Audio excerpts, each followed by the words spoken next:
Assalamualaikum warahmatullahi wabarakatuh. Selamat berjumpa kembali dengan saya pada mata kuliah Advanced Pharmaceutics. Pada topik ini kita akan berdiskusi terkait dengan inkompatibilitas pada sediaan farmasi. Inkompatibilitas ini menjadi suatu kunci penting dalam kita memformulasikan, merancang, ataupun melakukan compounding suatu sediaan farmasi. Karena inkompatibilitas ini akan berimplikasi terhadap efek suatu obat atau bisa menyebabkan peningkatan ataupun penurunan dari suatu potensi suatu obat. Oleh karena itu, inkompatibilitas akan kita diskusikan lebih detail dan lebih dalam pada topik diskusi kita kali ini.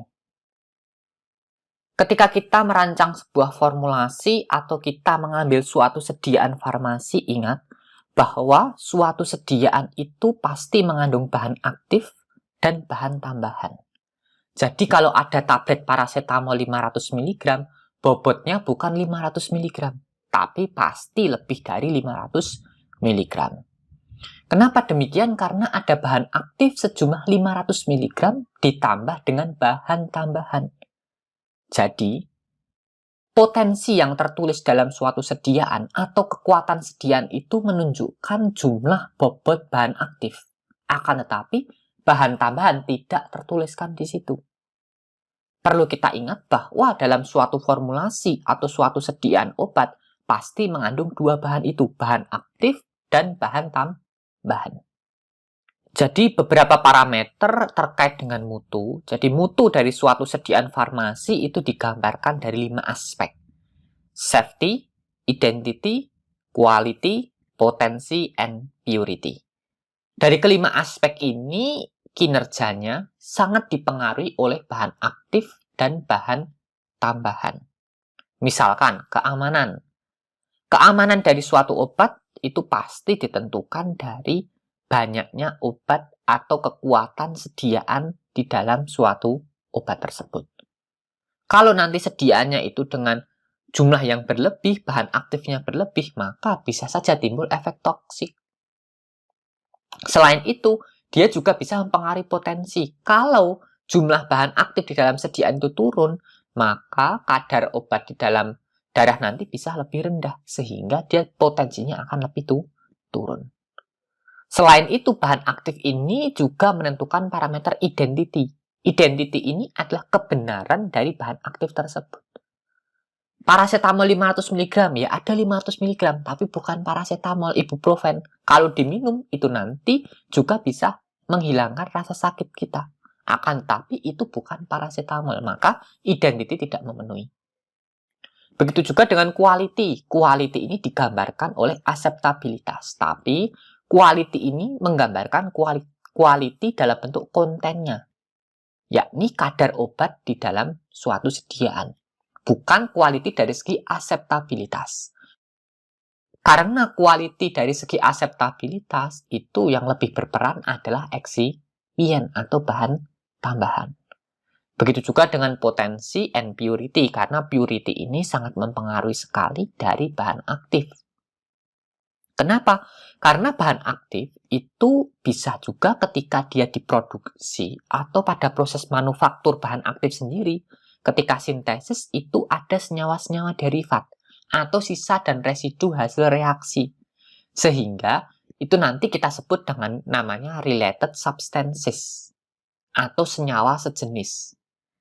Yang biasanya batasnya ini telah ditetapkan di dalam suatu kompendia, ada di monografi dari masing-masing bahan aktif.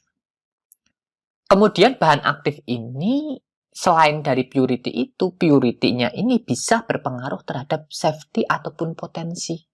Kasus-kasus baru yang beredar adalah pengotor dari bahan aktif ranitidin, MDMA, yang bisa menyebabkan pemicu terjadinya kanker. Itu contohnya related substances. Related substances ini atau senyawa sejenis ini jumlahnya sangat kecil, tapi efeknya bisa berpengaruh terhadap safety. Oleh karena itu, purity di sini perlu sekali kita tentukan. Karena 5 aspek ini, baik dari safety, identity, quality, potensi, and purity, itu adalah parameter-parameter yang kita gunakan untuk menjamin mutu dari suatu sediaan farmasi. Dulu cuma ada 3, safety, efikasi, quality. Sekarang jadi 5. Besok-besok mungkin jadi 7 atau 9 dan seterusnya. Artinya, semakin lama obat itu mutunya akan semakin meningkat. Oleh karena itu, ketika kita belajar farmasetika, maka basic knowledge yang harus kita kuatkan itu harus semakin kuat. Itu terkait dari bahan aktif. Sekarang kita pindah ke eksipien. Eksipien di sini lebih berperan dominan dalam parameter identity and quality. Identity yakni identitas dari sediaan farmasi tersebut. Tadi identitas secara kontennya, sekarang identitas secara konteksnya atau tampilannya. Itu lebih bertanggung jawab eksipien dibanding bahan aktif. Misalkan, sediaan paracetamol, kok ada yang warna putih, kok ada yang warna kuning, kok ada yang warna hijau. Perubahan warna ini tergantung dari identity. Seperti yang diberikan di eksipien ini. Contoh lain, vitamin C. Vitamin C itu sebenarnya warna aslinya itu putih. Kenapa vitamin C yang ada di pasaran itu warnanya kuning? Nah, itu diberikan pewarna untuk identity. Padahal vitamin C kalau terdegradasi warnanya juga kuning. Nah, hal tersebut itu yang bisa menjadikan koreksi bagi kita bahwa identity di eksipien ini berupa identity dalam bentuk konteks, bukan konten. Jadi identity di sini berperan sebagai pemberi identitas dari sediaan farmasi. Tapi identity di dalam suatu sediaan farmasi itu adalah identitas untuk menunjukkan efikasi atau ngefek tidaknya suatu obat. Itu terkait dari parameter mutu. Kemudian ke quality atau quality di sini biasanya kita jabarkan lebih detail, itu yakni terkait dengan acceptability atau keterimaan pasien. Karena seberapapun bagus obatnya, seberapapun ngefek obatnya, kalau tidak diminum, ya tidak akan bisa memberikan efek. Oleh karena itu, quality atau acceptability di sini sangat penting sekali. Makanya, biar pasien itu bisa menerima sediaan tersebut, jadi dia minum, kemudian dia nyaman ketika mengkonsumsi obatnya, maka quality ini harus kita jaga. Yakni si eksipien yang bertugas atau bertanggung jawab dalam menjaga akseptabilitas atau keterimaan suatu obat. Karena eksipien dalam sediaan farmasi itu pasti ada. Tidak mungkin hanya bahan aktif saja di dalam suatu sediaan farmasi. Kenapa? Karena beberapa eksipien itu memiliki keuntungan yang sangat meluas sekali. Misalkan meningkatkan stabilitas. Baik stabilitas secara fisik, stabilitas sama chemical, ataupun stabilitas secara mikrobiologi. Misalkan secara fisik. Jadi kalau bahan-bahan aktif itu bisa rusak secara fisik. Contohnya dia bisa berubah wujudnya ketika kontak dengan udara luar. Dia menyerap atau mengabsorpsi air lembab di udara, kemudian nanti dia akan jadi basah. Itu kita sebut dengan peristiwa higroskopis. Dengan eksipien, kita bisa meningkatkan stabilitasnya. Nanti kita bisa salut si bahan aktif tersebut sehingga tidak kontak dengan udara luar. Itu adalah peningkatan stabilitas secara fisikal. Secara chemical, misal obat ini gampang sekali teroksidasi atau rusak gara-gara ada oksigen di katalisisnya. Maka ditambahkan antioksidan. Antioksidan ini nanti akan mencegah rusaknya bahan aktif oleh oksigen atau radikal semacam itu. Oleh karena itu, bahan-bahan aktif di sini bisa berperan sebagai peningkat stabilitas. Ada lagi satu parameter stabilitas, yakni stabilitas mikrobiologi. Stabilitas mikrobiologi ini bisa kita tingkatkan dengan menambahkan pengawet. Apakah pengawet dilarang? Tidak. Bahan-bahan farmasi itu ada acceptance daily intake-nya. Batasan berapa banyak yang boleh dikonsumsi dalam seharinya. Jadi kalau misalkan kita konsumsi di bawah ADI-nya, itu relatif lebih aman. Nah, itu yang menjadi kendala bagi kita. Ada pengawetnya, ada pewarnanya. Pengawet pewarnanya seberapa dulu begitu. Ya, itu yang menjadi catatan bagi kita ketika kita mengkonsumsi suatu bahan-bahan tambahan di dalam makanan ataupun obat terkait dengan stability. Yang kedua, bulky volume. Dia meningkatkan bulky volume. Tadi saya sudah mendiskusikan bahwa bahan aktif tidak ada yang dalam bentuk sendiri. Pasti ada temannya, yakni eksipien. Karena kalau bahan aktif sendiri itu langsung ditelan, itu malah bisa nyangkut nanti ya. Kalau bahan aktifnya terlalu kecil, berbentuk puyer semacam itu, kita tuangkan langsung ke mulut kita, nanti malah nyangkut di gigi. Bahaya, malah tidak bisa menimbulkan efek obatnya. Nah, oleh karena itu, beberapa bahan aktif yang potensinya sangat kecil, 1 mg, 2 mg pasti ditambah dengan bahan tambahan untuk menjaga apa? Konsistensi dosis yang dia konsumsi setiap kali dia gunakan untuk menjamin bulky volumenya. Kemudian ada test masking, jadi ada beberapa obat yang memang dia menimbulkan rasa pahit sehingga menurunkan kenyamanan tadi. Oleh karena itu bisa ditutupi rasanya.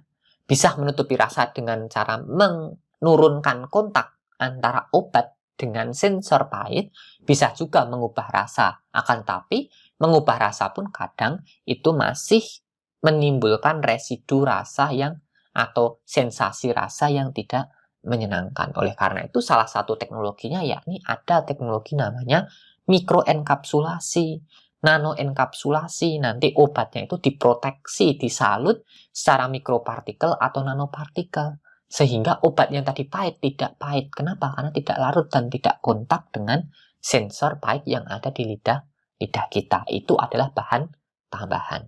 Bisa juga bahan tambahan ini berperan dalam artian dia bisa membantu proses. Contohnya, ketika kita berdiskusi terkait dengan proses pembuatan tablet, yakni adalah suatu bahan sediaan padat yang dikempa atau dicetak. Kalau dikempa itu kan ditekan dengan tekanan tinggi. Artinya, untuk memperlancar proses tekanan itu butuh bahan pelicin. Bisa kita tambahkan magnesium stearat untuk membantu proses pencetakan tablet. Agar apa? Bahan yang dicetak itu tidak nempel di alat kempanya. Itu adalah proses agingnya. Oleh karena itu, peran eksipien itu sangat penting sekali. Dan yang paling penting, peran eksipien itu bisa meningkatkan bioavailability atau kadar obat di dalam darahnya. Jadi, kadar obat di dalam tubuh atau di dalam darah itu digambarkan dengan bioavailability.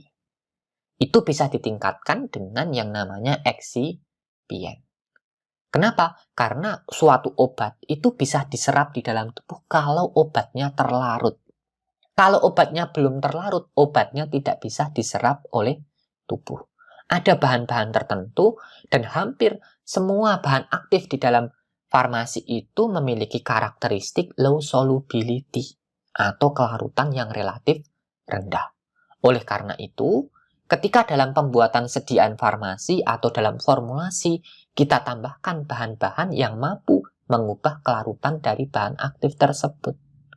Sehingga, kalau bahan aktifnya berubah kelarutannya, maka bahan aktif tersebut akan banyak diserap, sehingga kadar obat di dalam darah itu lebih tinggi. Kalau kadar obat di dalam darahnya itu di atas batas minimum, maka dia bisa menimbulkan efek. Tapi jadi perhatian juga, kalau obatnya ini meningkat sangat drastis di atas batas maksimum, maka akan muncul efek samping karena di atas konsentrasi toksiknya. Itu terkait dari pengaruh eksipien atau fungsionalitas eksipien yang bisa kita gunakan untuk meningkatkan mutu dari suatu sediaan farmasi. Jadi, kesimpulannya, dalam suatu sediaan itu pasti ada bahan aktif dan eksipien, bahan tambahan. Pertanyaannya, kalau bahan aktif dan bahan tambahan ini saya campur jadi satu di dalam suatu sediaan farmasi, ada interaksi tidak? Secara farmakologi, eksipien ini tidak mempunyai efek sama sekali. Jadi yang bisa menimbulkan efek itu hanya bahan aktif. Bahan tambahan tidak berperan di sini. Artinya, bahan tambahan di sini itu berperan dalam meningkatkan quality atau kualitas dari suatu obat, yakni keterimaan. Tapi dia tidak menimbulkan efek. Makanya dia disebut dengan inert atau dia tidak punya efek sama sekali. Apakah bahan yang inert ini kita campur dengan bahan aktif, itu tidak ada reaksi sama sekali? Ya belum tentu. Makanya di sini kita diskusikan yang namanya incompatibility atau inkompatibilitas. Ketika bahan aktif dicampur dengan bahan tambahan, bisa jadi bahan aktifnya 1 atau lebih ya, 2, 3, 4 boleh di dalam suatu sediaan, karena tidak menutup kemungkinan suatu sediaan farmasi itu mengandung lebih dari 1 bahan aktif. Itu dicampur dengan bahan tambahan, memungkinkan interaksi antara obat dengan obat dengan bahan tambahan satu dengan bahan tambahan yang lainnya. Nah, interaksi itu kita sebut dengan incompatibility. Jadi itu kita sebut no, tidak. Compatibility dari kata compatible artinya dia cocok, tepat, sesuai, ataupun yang lainnya. Intinya incompatibilitas itu adalah tidak sesuai, tidak cocok, atau tidak pas. Artinya, itu ada suatu reaksi antara obat dengan obat dengan eksipien, ataupun eksipien dengan eksipien. Yang mana interaksinya itu mempengaruhi tujuan terapeutiknya. Dapat mengubah secara fisika, kimia, atau mikrobiologi aspek stabilitasnya dari suatu sediaan farmasi. Oleh karena itu, incompatibility ini sangat penting sekali. Jadi di advance pharmaceutic ini, incompatibility ini sebagai dasar penting kita mengetahui bahwa bahan tambahan yang kita bilang inert tadi ternyata bisa berakibat perubahan target terapi atau perubahan tujuan terapinya itu karena adanya interaksi baik dari bahan aktif dengan bahan tambahan dengan bahan tambahan, ataupun bahan aktif dengan bahan aktif. Intinya, semua bahan di dalam suatu formula itu bisa berinteraksi. Kalau interaksinya menguntungkan, ya enak. Tapi kalau interaksinya merugikan, ya sudah, itu bisa berakibat fatal ketika kita merancang atau mendesain atau meracik suatu sediaan farmasi. Oleh karena itu, aspek incompatibility ini penting. Karena ini menjadi dasar ketika nanti kita akan merancang sediaan farmasi. Baik sediaan solida, semi-solida, sediaan cair, ataupun sediaan steril. Kesimpulannya, incompatibility ini sangat berpengaruh sekali terhadap mutu dari suatu obat. Misal kita ambil contoh dari parameter safety atau keamanan. Jadi ketika suatu obat berinteraksi dengan bahan tambahan, timbul suatu reaksi, maka ketika bereaksi akan menghasilkan senyawa baru atau degradan atau hasil degradasi, itu bisa berakibat fatal terhadap keamanan suatu produk. Oleh karena itu, parameter safety ini sangat penting sekali dalam kita mengetahui profil incompatibility atau inkompatibilitas dari sediaan farmasi. Yang kedua, identity. Jadi ketika di awal tablet berwarna putih tiba-tiba kok belang-belang, walaupun yang belang-belang katanya lebih enak. Akan tetapi di sini terjadi perubahan warna. Itu kan secara fisik ya. Jadi perubahan warna itu pasti didahului dengan perubahan secara kimia. Kenapa? Karena warna itu fisika. Jadi perubahan secara fisik yang kita ketahui itu pasti awalnya didasari dari perubahan secara kimia. Artinya, ketika terjadi perubahan secara fisik, pasti dia terjadi reaksi kimia. Perubahan identity yang dulunya warnanya putih jadi belang-belang, itu tidak membuat tambah enak, tapi itu mutunya sudah berubah. Oleh karena itu, inkompatibilitas ini bisa berpengaruh terhadap parameter mutu. Kemudian, parameter quality, aseptabilitas, ya. Tadi awalnya yang warnanya putih jadi belang-belang, memang tambah menarik. Akan tapi, perubahan ini itu bisa menurunkan keterimaan pasien. Ya, kalau kasusnya jadi belang-belang. Kalau kasusnya sirup, larutan awalnya mengendap dan endapannya susah digojok. Ya, jangan dikonsumsi karena dia sudah berubah secara kualitinya atau aseptabilitasnya sudah berubah. Contoh lain, tablet warnanya kuning jadi warnanya hijau. Kan jadi annoying warnanya hijau campur kuning, begitu ya. Nah, itu akan menurunkan acceptability. Jadi pada aspek quality, inkompatibilitas ini sangat berpengaruh sekali. Apalagi potensi and purity jelas. Kalau berinteraksi dengan suatu bahan tambahan, kadarnya turun, maka potensinya juga akan turun. Begitu juga dengan purity. Karena ada reaksi degradan tadi, muncul suatu hasil degradasi, maka hasil degradasinya ini akan menjadi pengotor. Bisa jadi related substances yang bersifat toksik atau degradan yang toksik. Misal pun tidak toksik, maka akan menurunkan potensi dari suatu obat. Incompatibility ini menjadi hal yang penting sekali, dasar sekali ketika kita semua belajar terkait dengan farmasetika. Karena sekali lagi saya ingatkan, farmasetika itu adalah backbone-nya ilmu farmasi. Jadi tulang punggungnya ilmu farmasi itu di farmasetika. Maka hal yang penting diketahui adalah incompatibility. Baik nanti yang ada di manufaktur atau pembuatan sediaan farmasi harus memperhitungkan incompatibility. Nanti yang di pelayanan kefarmasian memberikan racikan dalam bentuk racikan injeksi atau racikan yang lain sediaan non-steril misalkan pulveres atau racikan-racikan sirup yang lainnya itu harus diperhatikan parameter incompatibility. Karena incompatibility ini bisa bersifat direct ataupun indirect. Direct itu artinya ketika A ditambah dengan B, maka nanti terjadi perubahan secara langsung. Bisa kita amati seketika. Misalkan, kita campur mentol dan campur. Mentol dan campur ini senyawanya padat dicampur padat. Kalau kita campurkan, nanti akan terjadi yang namanya titik eutetikum. Dia akan secara langsung meleleh. Oleh karena itu, langsung bisa kita amati. Itu adalah contoh gambaran terkait dengan reaksi direct yang sering kita temui. Contoh yang lain, reaksi incompatibility indirect. Artinya itu tidak bisa secara langsung kita amati. Perubahannya pelan-pelan sekali dan dalam jangka waktu yang relatif lama. Ini yang berbahaya ketika kita tidak paham incompatibility ini dan dia tidak menunjukkan adanya perubahan fisik, tapi secara kimia berubah. Ini yang sangat berbahaya. Kenapa? Karena bisa saja menurunkan potensi dari suatu obat atau menghasilkan suatu degradan yang bersifat toksik.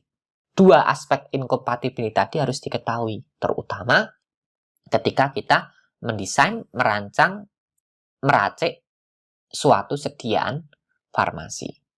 Jadi kita harus ketahui dulu ini reaksinya direct atau indirect. Kira-kira muncul kapan incompatibility ini? Ini yang menjadi pedoman bagi kita dalam nanti kita akan mencampur suatu sediaan farmasi di dalam compounding. Atau kita mencampur bahan-bahan ketika kita membuat suatu sediaan farmasi. Oleh karena itu, parameter incompatibility ini menjadi aspek yang sangat penting sekali ketika kita merancang suatu sediaan farmasi. Jadi ketika kita berdiskusi terkait dengan aspek-aspek incompatibility tadi bisa memungkinkan terjadinya interaksi obat dengan obat dengan eksipien, ataupun reaksi eksipien dengan eksipien. Artinya beberapa interaksi ini bisa menguntungkan ataupun merugikan, tapi kebanyakan interaksi ini banyak yang merugikan dan kita juga banyak yang tidak paham. Contoh, misalkan kita membuat suatu sediaan farmasi. Ada kodein dan aspirin. Boleh nggak dicampur? Tidak boleh. Kenapa? Karena aspirin itu bisa mengasetilisasi gugus OH yang ada di kodein. Begitu juga nyampur N-asetil para-aminofenol atau paracetamol yang kita kenal dengan acetaminofin. Dengan aspirin nanti terjadi asetilisasi. Makanya interaksi antara obat dan obat itu perlu kita kenali terlebih dahulu. Jangan sampai nanti kita mencampur suatu sediaan farmasi yang incom di dalam satu sediaan tercampur secara tidak terpisah. Tapi ada strateginya. Ketika kita pergi ke apotek melihat suatu tabletnya ada yang berlapis-lapis. Tujuannya memang agar cantik tabletnya, agar eye-catching. Agar kalau minum itu membayangkan hal-hal yang berlapis-lapis seperti itu. Akan tetapi, di situ yang menjadi pedoman. Kenapa dibuat berlapis-lapis? Tidak hanya tujuannya meningkatkan acceptability, tapi lapisannya itu bisa juga memisah-misah obat yang bersifat incompatible. Agar apa? Agar waktu kadaluarsa dari suatu obat ketika manufaktur itu lama. Agar BUD dalam sediaan farmasi ketika meracik suatu sediaan itu bisa lebih lama. Begitu. Itu esensi dari incompatibility. incompatibility. Kemudian bisa juga adanya interaksi obat dengan eksipien. Yang mana obat dengan eksipien ini kalau kita campur pasti ada obat, ada eksipien. Tidak mungkin tadi kita konsumsi obat secara langsung. Konsumsi diazepam 2 mg nyelilit Mas Mbak. Oleh karena itu perlu adanya bahan tambahan. Bahan tambahan ini biasanya kita tambahkan. Nah, ini bisa timbul interaksi. Contoh sederhananya adalah interaksi antara obat-obat yang memiliki gugus amin primer dengan laktosa. Karena laktosa ini adalah gula pereduksi. Nanti akan timbul reaksi Maillard amidori rearrangement. Jadi reaksi Maillard ini bisa menyebabkan perubahan warna sekaligus nanti penurunan potensi dari bahan aktifnya. Itu yang menjadi fatal ketika kita meracik suatu sediaan farmasi atau membuat suatu sediaan farmasi tidak paham adanya inkom semacam ini. Nanti dikasih pewarna coklat biar tidak kelihatan. Ya tidak boleh itu ya. Ya kalau reaksi hasil degradanya tidak toksik. Tapi kalau reaksi hasil degradanya toksik ya wassalam. Artinya kita harus paham dulu. A ditambah B ini akan muncul reaksi apa? Hasil reaksinya itu perubahannya seperti apa. Tapi banyak industri-industri farmasi yang tidak sehat menutupi proses reaksi tersebut. Seperti vitamin C yang saya gambarkan tadi. Vitamin C itu kalau belum teroksidasi warnanya putih. Tapi kalau vitamin C identik dengan jeruk, diberikan rasa jeruk, kemudian diberikan warna kuning, nah itu bisa menutupi kalau dia sudah teroksidasi. Padahal vitamin C itu adalah antioksidan yang kuat. Karena dia antioksidan kuat, maka dia gampang teroksidasi. Oleh karena itu, ini penting sekali kita pahami terlebih dahulu terkait dari obat ditambahkan dengan eksipien, rusaknya bagaimana, bentuknya bagaimana. Jadi dari aspek incompatibility ini perlu kita ketahui bahwa ketika suatu obat saya tambahkan dengan bahan tambahan, itu pasti bisa memunculkan suatu reaksi, yang mana reaksinya ini nanti kita sebut dengan incompatibility. Jadi interaksi antara eksipien dan eksipien ini bisa kita jumpai itu pada contohnya yakni pengawet dan surfaktan. Contoh konkretnya begini, saya membuat sediaan sirup antasid. Sirup antasid itu basisnya sediaan suspensi. Namanya sediaan sirup atau sediaan suspensi berbasis air pasti kita tambahkan pengawet di situ. Padahal untuk menstabilkan sistem dispersi dari antasid yang tidak larut tadi kita tambahkan surfaktan. Penambahan surfaktan tambah pengawet, nanti pengawetnya tidak bisa bekerja optimum. Kenapa? Terbentuk miselar. Jadi pengawetnya tadi akan lari ke dalam surfaktan membentuk suatu sistem yang kita sebut namanya miselar. Miselar itu merupakan agregat dari surfaktan. Jadi surfaktan itu kalau ditaruh di air, dia akan terdispersi kemudian akan gabung. Karena surfaktan itu punya gugus hidrofilik dan punya gugus hidrofobik. Nanti yang karena berada di kondisi air, maka hidrofobiknya ini akan bergabung jadi satu, membentuk suatu semacam miselar. Bahan tambahan berupa pengawet tadi nanti akan lari ke dalam miselar tersebut sehingga dia tidak aktif. Oleh karena itu, ini penting sekali kita ketahui interaksi antara bahan aktif dan bahan aktif dan bahan tambahan dan bahan tambahan. Contoh lainnya banyak sekali, tidak hanya contoh yang saya sampaikan di sini. Contoh yang saya sampaikan di sini adalah sebagai gambaran bagi kita ketika dalam kita merancang, mendesain, membuat, dan meracik suatu sediaan farmasi. Kemudian ada beberapa tipe inkompatibilitas yang dapat terjadi ketika kita merancang, mendesain, membuat, ataupun meracik suatu sediaan farmasi. Bisa terjadi incompatibility dalam bentuk fisik atau physical incompatibility. Bisa juga terjadi incompatibility secara kimia atau chemical incompatibility. Atau bisa juga terjadi inkompatibilitas secara terapeutik. Artinya, kalau terjadi inkompatibilitas secara fisik, artinya reaksi inkom ini menyebabkan efek terjadinya perubahan fisika atau inkom ini terjadi karena adanya proses fisik. Di perubahan sifat-sifat fisik. Itu kita sebut dengan physical incompatibility. Sedangkan chemical incompatibility ini biasanya itu reaksinya itu terjadi reaksi-reaksi kimia, hidrolisis, solvolisis, ataupun yang lainnya. Intinya pada physical and chemical ini, dua inkompatibilitas ini sangat erat sekali. Kenapa? Karena physical incompatibility itu sangat dipengaruhi juga oleh interaksi kimia. Tadi sudah kita sampaikan di awal ya, bahwa perubahan secara fisik itu pasti didahului dengan perubahan secara kimia.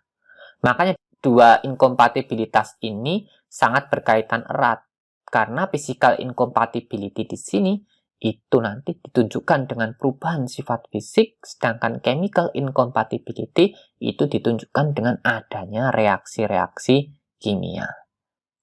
Kemudian ada juga therapeutic incompatibility. Jadi ketika nanti ditambahkan suatu bahan di dalam suatu sediaan farmasi, baik itu bahan aktif ataupun bahan tambahan, bisa jadi dia berpengaruh terhadap kadar obat di dalam tubuhnya atau efek terapeutiknya. Jadi, obat itu akan mengalami 4 proses di dalam tubuh kita, yakni ketika kita mengkonsumsi suatu obat, maka obat itu harus larut dulu, kemudian nanti obatnya diserap, kemudian setelah diserap, obat itu akan didistribusikan ke seluruh tubuh, kemudian obat tersebut bisa berikatan dengan target aksi obat sehingga dia menimbulkan efek, kemudian setelah itu obat itu akan di metabolisme untuk proses inaktivasi, kemudian setelah inaktif, dia akan diekskresikan, dibuang dari dalam tubuh. Jadi, adanya eksipien ataupun obat lain itu bisa mempengaruhi 4 proses tadi. Bisa mempercepat atau memperlama. Intinya, nanti bisa berpengaruh terhadap efek terapeutik yang diinginkan. Itu terkait dari tipe incompatibility di dalam sediaan farmasi. Kemudian kita akan diskusikan tipe incompatibility yang pertama, yakni adanya peristiwa inkompatibilitas secara fisik. Utama inkompatibilitas secara fisik ini bisa kita lihat dari berbagai macam peristiwa, yakni adanya endapan, melting, meleleh, atau jadi basah, atau obatnya jadi tidak larut, atau salting out, atau bisa karena mekanisme adsorpsi. Jadi ada adsorpsi, ada absorpsi. Perbedaannya apa? Yang AD atau adsorpsi itu terjadi penjerapan di permukaan. Jadi adanya ikatan antara obat dengan material adsorbinnya. Sehingga efek obat tidak akan meningkat atau obatnya akan terikat dengan adsorbinnya tadi. Itu namanya adsorpsi. Kalau salting out, itu obat itu ditambahkan di dalam suatu larutan larut. Tetapi kalau ditambahkan bahan yang kedua, obatnya ini mah jadi tidak larut. Itu namanya salting out. Kebalikannya, kalau salting in, obatnya tidak larut, kita tambahkan suatu bahan, itu mah jadi terlarut. Itu namanya salting in.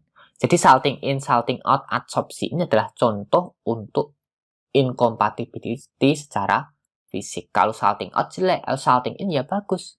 Walaupun dia income, tapi dia salting in. Dia bisa meningkatkan kelarutan dari suatu obat. Kalau kita merancang atau meracik suatu sediaan sirup, ya cocok sekali ini. Karena sirup itu syaratnya obatnya harus terlarut. Itu terkait dari salting out dan salting in. Nah, ketika salting out ini nanti berlebih, maka bisa terjadi presipitasi atau endapan. Nah, ini juga bisa menandakan terjadinya adanya incompatibility, yang mana bisa dilihat itu berarti incom secara fisik. Ada lagi yang saya contohkan tadi ya, perubahan titik eutetikum. Jadi titik eutetikum itu adalah titik di mana ketika dua zat itu dicampur, titik leburnya akan turun. Yakni ya pada titik eutetikum tersebut. Begitu. Campur padat, mentol padat, dicampurkan, itu nanti jadi cair, melting, meleleh, karena adanya titik eutetikum. Bisa jadi terjadi wetting atau pembasahan. Kenapa basah? Karena material bahan kita itu bisa menyerap lembab dari udara. Awalnya sehat, bahan yang satunya sehat dicampurkan, itu malah jadi basah. Kenapa? Terjadi aktivasi di situ, pada proses aktivasinya dia, keseimbangan tekanan uapnya akan berubah. Sehingga dia mengabsorpsi air lembab. Airnya ini akan masuk ke dalam bahan-bahan tersebut sehingga dia basah.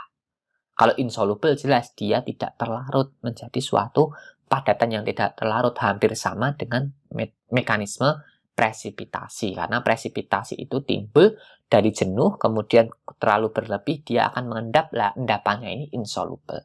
Artinya, beberapa inkom secara fisik ini mampu mempengaruhi mutu dari suatu obat. Contoh paling sederhana, adanya presipitasi. Otomatis kalau obatnya itu mengendap, awalnya itu larutan, ada endapan, dan endapannya tidak bisa didispersikan, maka konsekuensinya kadar obatnya itu akan turun.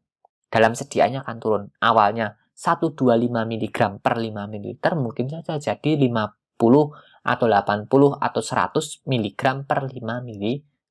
Nah, itu bisa berakibat fatal ketika kita mengkonsumsi obat yang seperti itu. Nah, itu adalah physical incompatibility. Tipe incompatibility yang kedua yakni adalah chemical incompatibility. Pada chemical incompatibility ini umumnya diawali dengan suatu reaksi-reaksi kimia, yang mana reaksi-reaksi kimia tersebut dapat mempengaruhi atau menurunkan mutu dari suatu sediaan farmasi.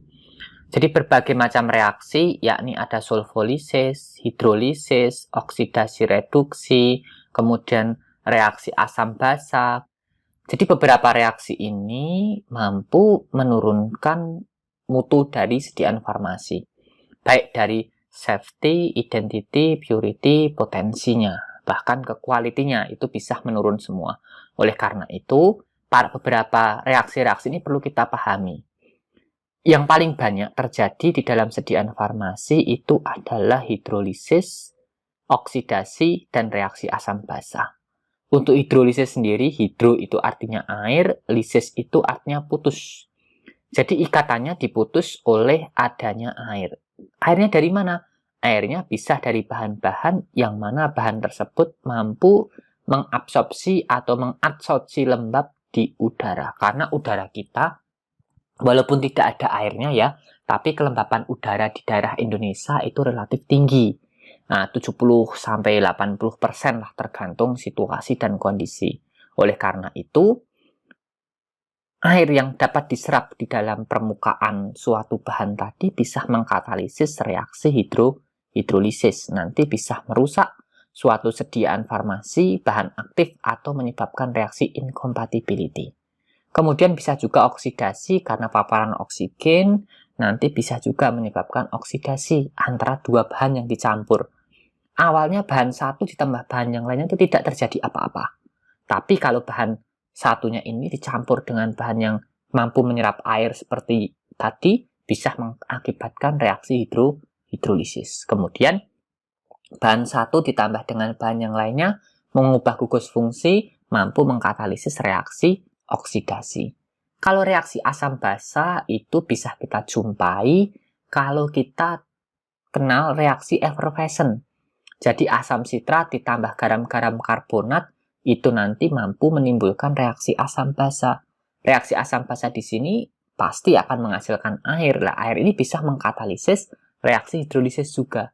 Artinya, chemical incompatibility ini terjadi ketika suatu obat ditambah obat lain. Obatnya awalnya ini tidak terjadi reaksi apapun, tapi karena dicampur dengan obat yang lain, maka bisa timbul reaksi ikutan yang lainnya. Ini yang disebut dengan chemical incompatibility. Kemudian ada therapeutic incompatibility, artinya dia incompatible secara terapeutik. Tadi sudah kita diskusikan ya, bahwa obat itu ketika masuk di dalam tubuh kita ada 4 proses utama, yakni ada absorpsi, distribusi, metabolisme, dan ekskresi. Dari 4 aksi utama ini nanti itu bisa terjadi incompatibility. Misalkan, ada suatu obat yang mana obat tersebut itu kadar obat di dalam darah bisa turun. Kalau dicek secara chemical, secara fisik, dia tidak ada interaksi.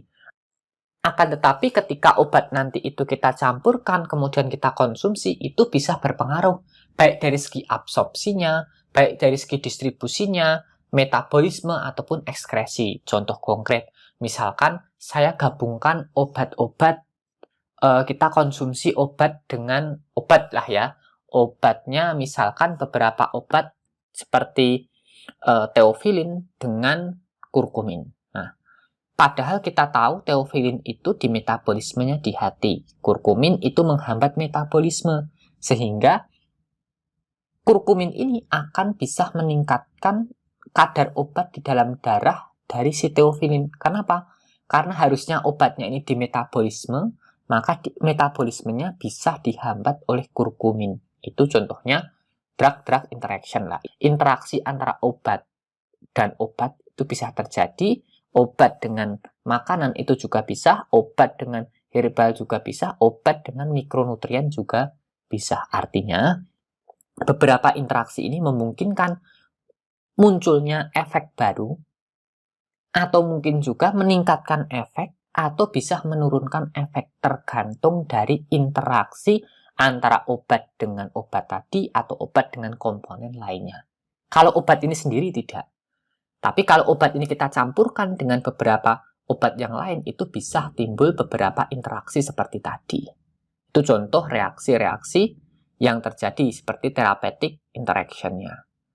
Bisa juga obat itu ketika dicampurkan itu bisa mengganggu atau menghambat proses absorpsi atau mempercepat proses absorpsi. Misalkan kita konsumsi suatu obat yang mana obat itu bisa berinteraksi dengan eksipien. Dan eksipiennya ini bisa meningkatkan proses absorpsi. Kenapa? Karena di dalam tubuh kita itu ada yang namanya PGP di saluran pencernaan, di epitel saluran pencernaan itu ada yang namanya PGP, poliglikoprotein. Si poliglikoprotein ini nanti tugasnya apa?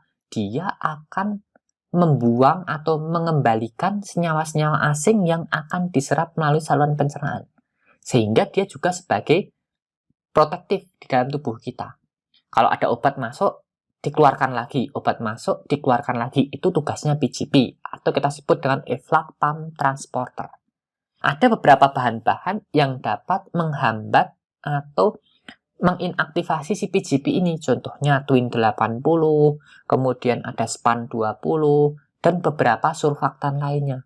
Ini bisa meningkatkan absorpsi obat, karena obat-obat yang menjadi target PGP mau diserap, dibalikkan lagi. Mau diserap, dikembalikan lagi, tidak bisa keserap obatnya. Tapi karena ada bahan-bahan ini, maka obat itu akan bisa bypass. Mau diserap, ketemu PGP, bukan substratnya PGP, maka dia tetap bablas, keserap. Nah, itu contohnya adalah meningkatkan absorpsi. Jadi bisa juga meningkatkan absorpsi. Efek bagusnya juga ada interaksi obat dengan eksipien ini.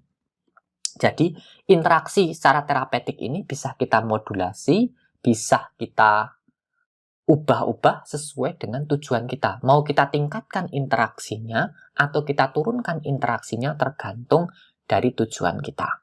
Jadi ada 3 tipe tadi, interaksi atau incompatibility, baik secara fisika, secara kimia, ataupun secara terapeutik. Nah, itu harus kita kenali dulu. Punya kita harus kita kenali, ada tidak potensi interaksi secara kimia. Kemudian perubahan secara fisik, kemudian perubahan secara terapeutik. Kalau kita kenali tidak ada, maka obat yang kita rancang, kita desain di proses manufaktur ya, itu relatif aman. Kalau untuk compounding bagaimana? Untuk peracikan bagaimana?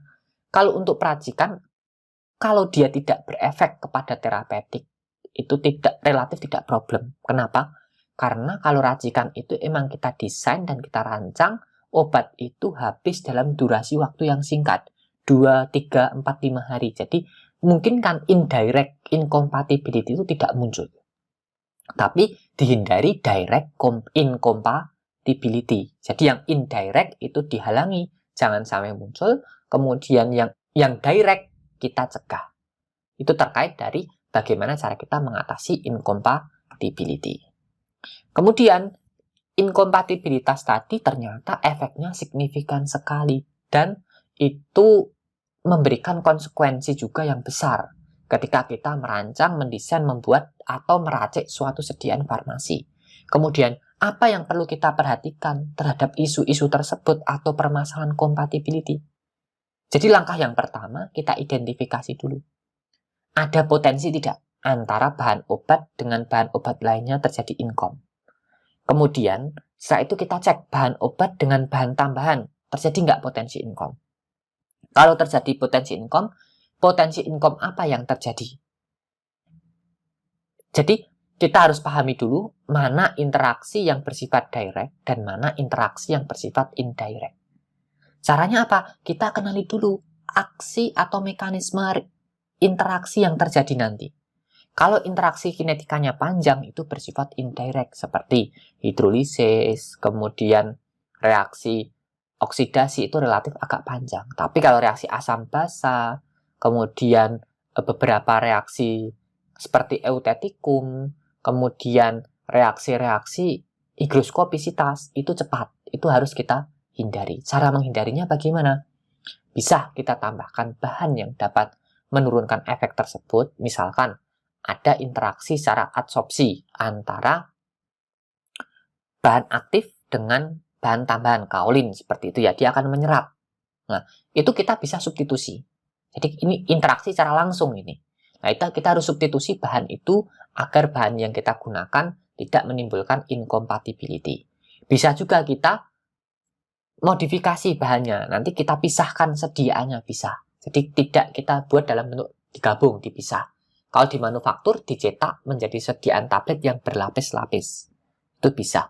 Asal dia tidak kontak langsung, maka tidak akan terjadi reaksi inkompatibilitas. Kemudian kalau interaksinya bersifat terapeutik, bagaimana? Kita jeda waktu mengkonsumsinya.